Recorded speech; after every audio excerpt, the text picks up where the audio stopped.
Hello everyone, welcome back to our channel. आज मैं आपको सिखाने वाला हूं एनालिटिकल पैराग्राफ की ऐसी ट्रिक्स दूंगा मैं आपको जिसकी हेल्प से ना आप अपने एग्जाम के अंदर फुल मार्क्स स्कोर करने वाले हो। फिर चाहे से कैसा भी क्वेश्चन है, पाई चार्ट का क्वेश्चन है या फिर आपके पास में ग्राफ का क्वेश्चन है, तो आज आपको है ना जितने भी डाउट्स हैं इसके वो सब कुछ क्लियर हो जाएंगे, क्योंकि आज मैं आपको ऐसी ट्रिक्स दूंगा, ऐसे कुछ आपको वर्ड्स दूंगा जिनको कि आप यहां से कॉपी करके अपने एग्जाम के अंदर पेस्ट कर देना, आपको फुल मार्क्स गारंटीड मिलने वाले हैं।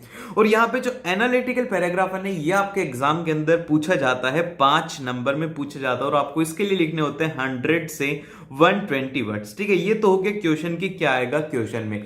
लेकिन आपको पता होना चाहिए कि एनालिटिकल पैराग्राफ होता क्या है। तो देखो क्या होता है कि कंपनीज होती है ना, तो उनका डिफरेंट डिफरेंट डेटा होता है। एक क्लास के अंदर भी स्टूडेंट्स का, बहुत सारे स्टूडेंट है, उनका डेटा क्या है, उनके मार्क्स है।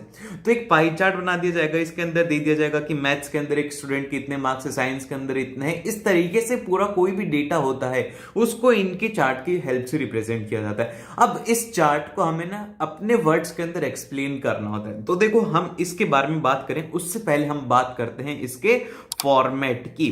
तो इसके फॉर्मेट में जो सबसे फर्स्ट आता है वो आता है इंट्रोडक्शन। आपको इंट्रोडक्शन लिखना होगा। इंट्रोडक्शन को लिखने के लिए आपको सिर्फ और सिर्फ कितनी लाइनों की जरूरत है? 1 से 2 लाइन की जरूरत है। और इसमें आपको लिखना है कि क्या है और किस बारे में है पैराग्राफ की, मतलब कि पैराग्राफ में किसके बारे में। जैसे कि फॉर एग्जांपल कि कोई शूज कंपनी है, वो अपना पूरा पूरा मार्केट स्ट्रक्चर दिखा रहा है कि उनका कौन सा पेयर ऑफ शूज बिकता है, या फिर कोई भी ब्रांड्स है जो कि बता रहे हैं कि जैसे कि नाइकी के 10% मार्केट शेयर है और उसके साथ में प्यूमा का 15% शेयर है। तो इस तरीके से जो शेयर होते हैं उनको बताया जाता है। तो बेसिकली आपको इंट्रो देना है कि ये किस बारे में आप लिख रहे हो। और फिर इसके बाद में जो नेक्स्ट है वो है आपको बॉडी लिखनी है। बॉडी 5 से 6 लाइनों की होनी चाहिए। इसमें आप 2 पैराग्राफ में स्प्लिट कर सकते हो। अब आपको इसमें क्या क्या लिखना है, जैसे कि क्या डेटा गिवन है, क्या है और किसका डेटा है, मतलब कि क्या डेटा आपको दिया हुआ है, कितना डेटा दिया हुआ है, वो सब कुछ आपको इसमें लिखना है। और इसके साथ में आपको इसमें इंक्लूड करना होगा कि हाईएस्ट डेटा किसका है, लोवेस्ट डेटा किसका है। और लास्ट के अंदर एग्जाम के अंदर एग्जामिनर जरूर से लिख के देगा कि कंपैरिजन करो उस डेटा का। तो आपको कंपैरिजन भी करना है। तो ये आ जाएगा आपके बॉडी में। और फिर लास्ट के अंदर जो रहेगा वो रहेगा हमारा कंक्लूजन वाला पार्ट, जिसको कि आपको 1 से 2 लाइनों में कंक्लूड करना। ये हो गया आपका फॉर्म। बड़ा ही सिंपल सा फॉर्मेट है। इंट्रोडक्शन हो गया, बॉडी हो गया, फिर उसके बाद में लास्ट में कंक्लूजन हो गया। अब हम देखते हैं कि हमें लिखना किस तरीके से है, हम किस तरीके से लिखें कि हमें ना फुल मार्क्स मिले। तो देखो, ध्यान से सुनना मेरी बात। ये जो पॉइंट्स है ना, इन पॉइंट्स को है ना आप अपने दिमाग में अभी फिट कर लो। एक भी पॉइंट आपका गलत नहीं होना चाहिए। तो सबसे फर्स्ट अगर हम बात करें कि हमारा जो इंट्रोडक्शन है वो हम किस तरीके से लिखेंगे, तो यहां पे मैंने लिखा है कि आपको क्वेश्चन में क्या दिया है वो आपको लिखना है। क्वेश्चन से कॉपी करना है और यहां पे पेस्ट करना है, लेकिन थोड़ा सा स्मार्ट वे। अब जैसे कि क्या क्या ओपनिंग लाइन हो सकती है आपकी। ओपनिंग लाइन ये हो सकती है कि द पाई चार्ट और the graph given about describes, कि वो किसके बारे में डिस्क्राइब कर रहा है, अबाउट शू कंपनी या फिर अबाउट प्रोडक्ट। तो जिसके बारे में भी डिस्क्राइब कर रहा है वो लिखना है।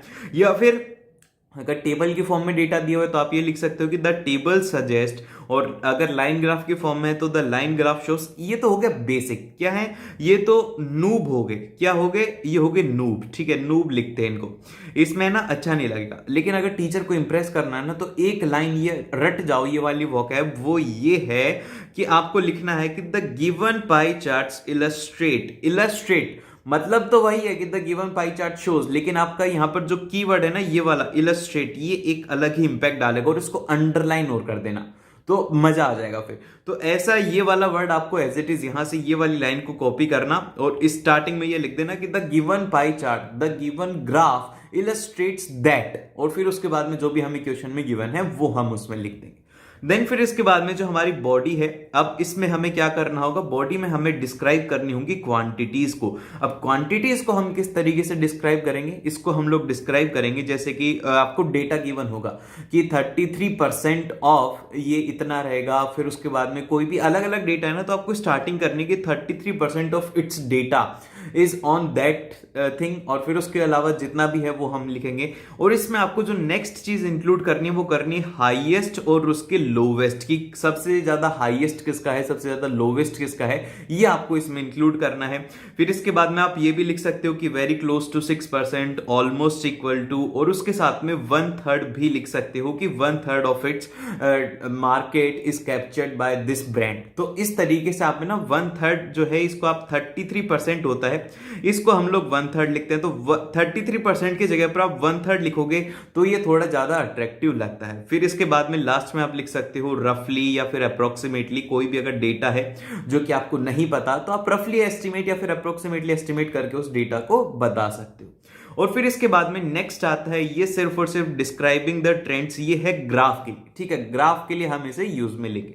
तो इसमें क्या है, देखो इसमें यहां पे हम लोग क्या करते हैं कि इसमें हम यूज करते हैं फ्रेजेस को और वर्ड्स को। जैसे कि यहां पे हम कौन से वर्ड्स को यूज में लेंगे, a pattern of a growth, एक कोई भी एक ग्राफ रहेगा उसके अंदर जैसे कि डिक्लाइनिंग होगा या फिर अपर कर्व होगा, एक्सपोनेंशियल होगा, तो आपको ये लिखना है कि a pattern of a growth, या फिर रैपिडली डबल हो गया, स्काई रॉकेट हो गया, और स्ट्राइकिंग इंक्रीज हो गया, पीक्ड या फिर सोवरिंग रेट हो गया, डिक्लाइनिंग हो गया। तो इस तरीके से आप ये जो कीवर्ड्स है ना इनको आप याद रखो। जैसे कि आप तो एक याद रखो कि रैपिड डबल हो गया, स्काई रॉकेट, जैसे कि आप लिखना चाह रहे हो कि the growth of company in last 5 year is sky rocket, आप ये भी लिख सकते हो कि the growth of company in last 5 year is increase. लेकिन ये स्काई रॉकेट जो वर्ड है ये आपके आंसर के अंदर वो इंपैक्ट और ये वजन डालेगा कि टीचर मजबूर हो जाएगा कि यार इस बच्चे को तो पूरे नंबर देने ही है। देन फिर इसके बाद में जो नेक्स्ट है हमारा वो आता है क्या, कंपैरिजन में क्या लिखेंगे, कंपैरिजन के लिए क्या क्या कीवर्ड्स रहेंगे। तो हम अगर बात करें कंपैरिजन की कीवर्ड की, तो कंपैरिजन में आपको लिखना होगा सिमिलरली, या फिर आप लिख सकते हैं कि in comparison to, while, in contrast with, और इसके साथ में व्हेन इट कम्स टू। अब जैसे कि आपको कोई भी दो डेटा को कंपेयर करना है कि brand A as compared to brand B having this brand value in a market, या फिर this brand size in market, तो ये आपको वहां पे इंक्लूड करना है कंपैरिजन करते टाइम। और फिर लास्ट के अंदर आपका सबसे इंपॉर्टेंट पार्ट है वो है कंक्लूजन, आप किस तरीके से कंक्लूजन करते हैं। तो इसके लिए आप डिफरेंट कीवर्ड्स का यूज में ले सकते हैं, जैसे कि ओवरऑल आप यूज में ले सकते हैं, इन अ नटशेल आप इसमें यूज कर सकते हैं, या फिर for the chart given, in short, या फिर स्ट्राइकिंग चेंजेस इंक्लूडिंग देयरफॉर। ये जो कीवर्ड्स हैं आप इनसे स्टार्ट कर सकते हैं। जैसे कंक्लूड करने वाले हो तो आप लिख सकते हो कि overall the graph conclude that, ठीक है, इस तरीके से आप लिखोगे। और अभी हम जब इसका एग्जाम्पल करेंगे ना तो इससे आपको और भी ज्यादा अच्छे से समझ में आएगा, ठीक है। तो अब हम लोग देखते हैं कि यहाँ पे हमें क्वेश्चन गिवन है, क्वेश्चन हम लोग पढ़ते हैं। यहाँ पे गिवन है कि the pie chart shows the portion of a people from the different house holds living in a poverty in UK 2002।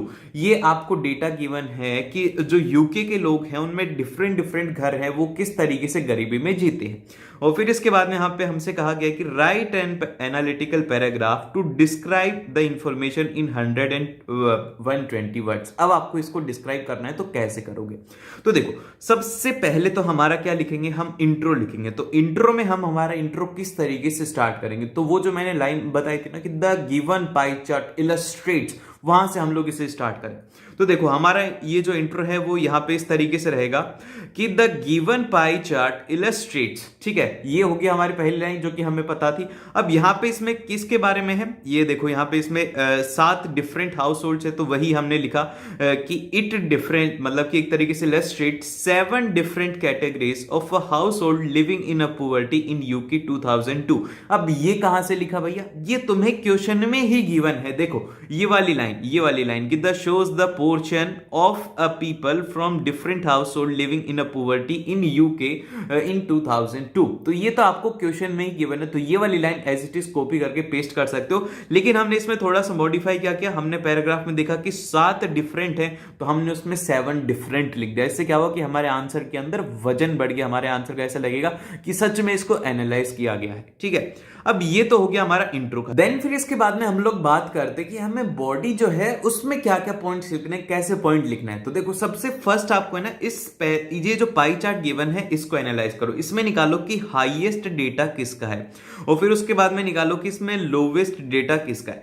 तो अगर हम देखें कि इसके अंदर हाईएस्ट जो डेटा है वो है 26%, तो 26% हो गया इसमें हाईएस्ट डेटा।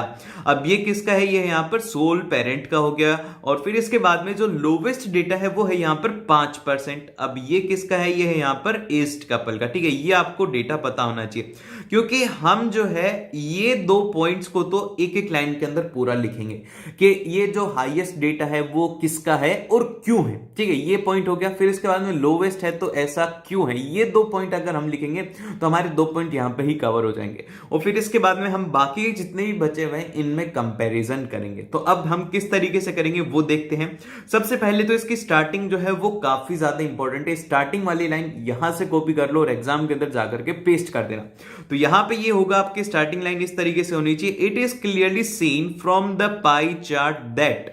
आपने सिंपल से लिखा है कि it is clearly seen from the pie chart that. तो ये होगी आपकी ओपनिंग लाइन।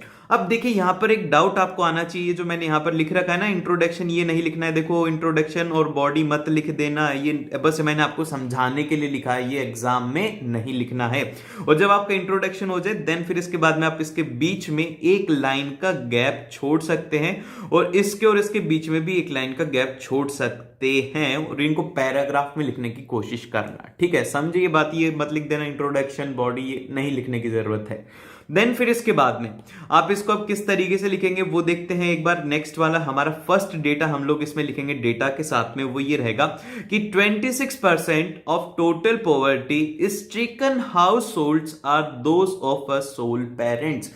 कि जो 26% जो पॉवर्टी है वो सीधा का सीधा किनको जा रही है, वो जा रही है सोल पेरेंट को। देन फिर इसके बाद में हम लोग नेक्स्ट देखते हैं। इसमें नेक्स्ट पॉइंट ये है कि single peoples without childrens accounts for the second highest portion with 24%। Then फिर इसके बाद में जो सिंगल पेरेंट्स हैं वो इसमें 24% यहां पे कंट्रीब्यूट कर रहे हैं।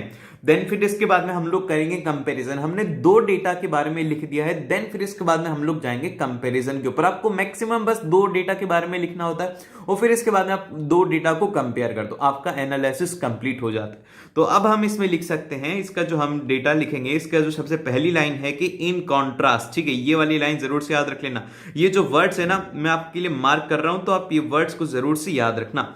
तो हम यहां पर लिखेंगे कि in contrast to the couples without the childrens that accounts for just 9%।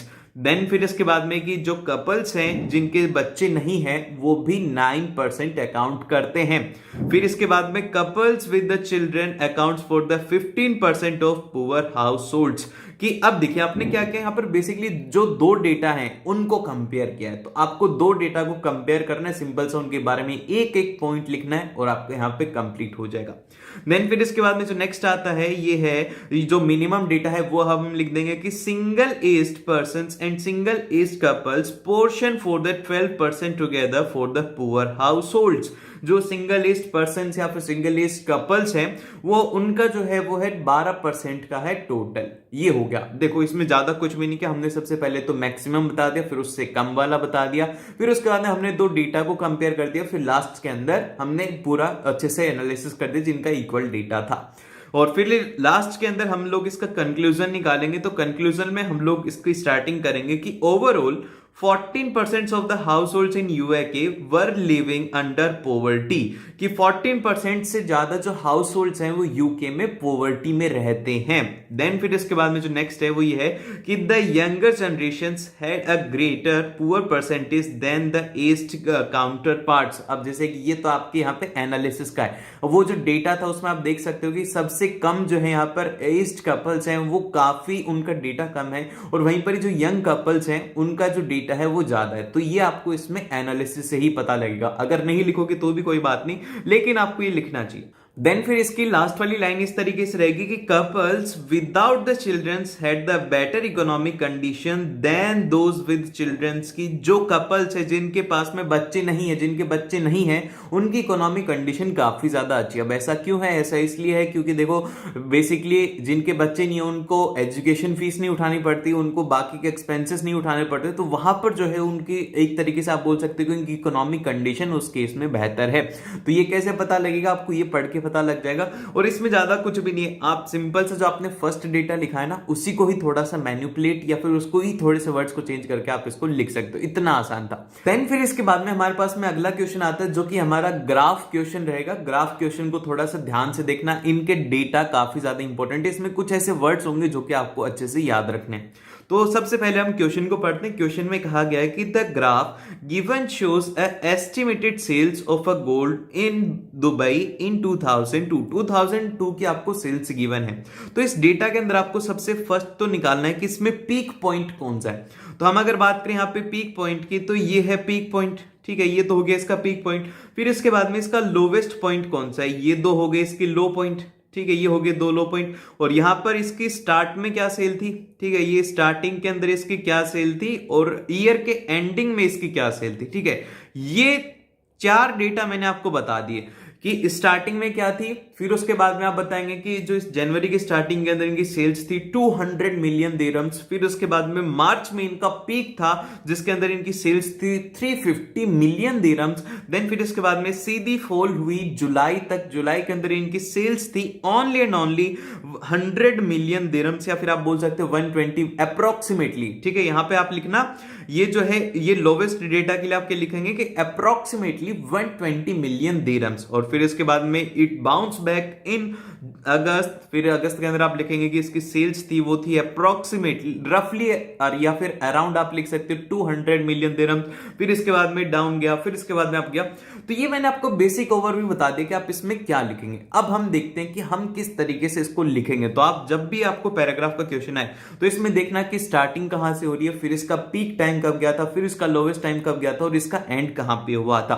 तो सबसे फर्स्ट इसका इंट्रोडक्शन कैसा होगा, तो इसका इंट्रोडक्शन में सिंपल से हम लोग लिखेंगे कि the line graph depicts the estimated sales of gold in Dubai, ठीक है। ये तो हमें बेसिकली पहली लाइन है हमारी, ये हमने रट रखी है। और फिर इसके बाद में यहां पर लिखा हुआ है कि for a period of 12 months in 2002।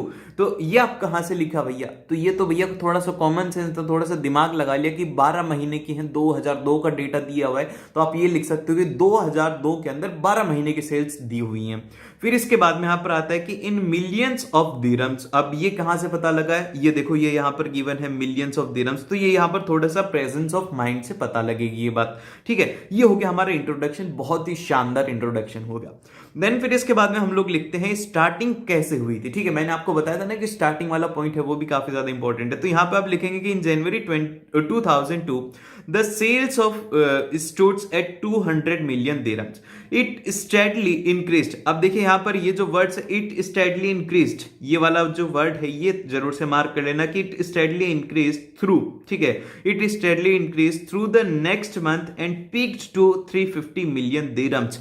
ये यहां पर जो है ये वैल्यू स्टेडली एकदम से इंक्रीज करी, या फिर आप बोल सकते हो कि the value directly skyrocket to 350 million dirhams. और फिर इसके बाद में in the third month of the year, third month of the year बोल सकते हो या फिर इन मार्च बोल सकते हो, लेकिन ये जो है ये थर्ड मंथ ऑफ ईयर आप लिख सकते हो क्योंकि इसे एक थोड़ा अच्छा जो वजन वाली बात है वो यहां पे होती है।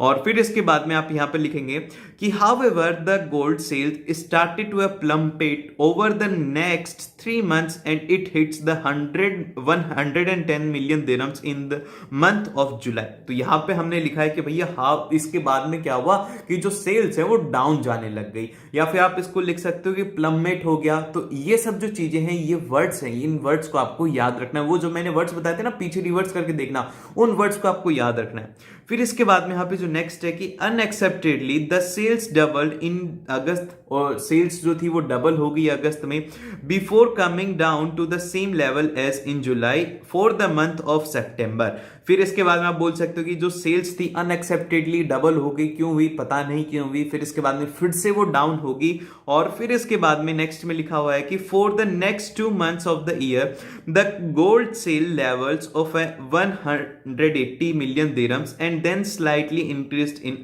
दिसंबर। तो ये बेसिकली पूरा पूरे डेटा का हमारा ओवरव्यू हो गया, जो कि हमने यहाँ पे देखा था ना कि सबसे पहले वो डाउन थी फिर उसके बाद में अप हुई। तो यहाँ पे ये डेटा आप देखोगे तो ये यहाँ पे डेटा है अप्रोक्सीमेटली 110 और फिर यहाँ पर है इसका डबल, तो डबल हो गया डेटा। तो ये डबल आप वर्ड लिखोगे तो ये अच्छा रहेगा। और फिर इसके बाद में लास्ट में अगर हम इसका कंक्लूजन लिखेंगे तो हम कंक्लूजन इस तरीके से लिखेंगे कि overall the estimated gold sales fluctuates in 2002। हम बोल सकते कि भैया पूरे साल भर के अंदर ये फ्लक्चुएट होता रहा, ऊपर नीचे होता रहा। And the sales were the highest in the month of March, और हाईएस्ट किस में था, वो था मार्च में।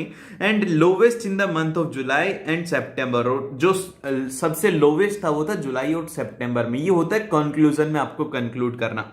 और फिर इसके बाद में यहां पर आता है कि the sales at the end of the year were almost the same as there were in the beginning of the year. Okay, starting में जितनी सेल्स थी उतनी ही साल के एंड में थी। तो ये था आपका पूरा एनालिटिकल पैराग्राफ। और अगर आपको लेटर राइटिंग का भी देखना है तो आपको वीडियो का लिंक मिल जाएगा, वहां से जाकर के आप लेटर राइटिंग भी देख सकते हो। और मिलते हैं आप लोग उस नेक्स्ट वीडियो में। अगर आपने सब्सक्राइब नहीं किया तो सब्सक्राइब करो।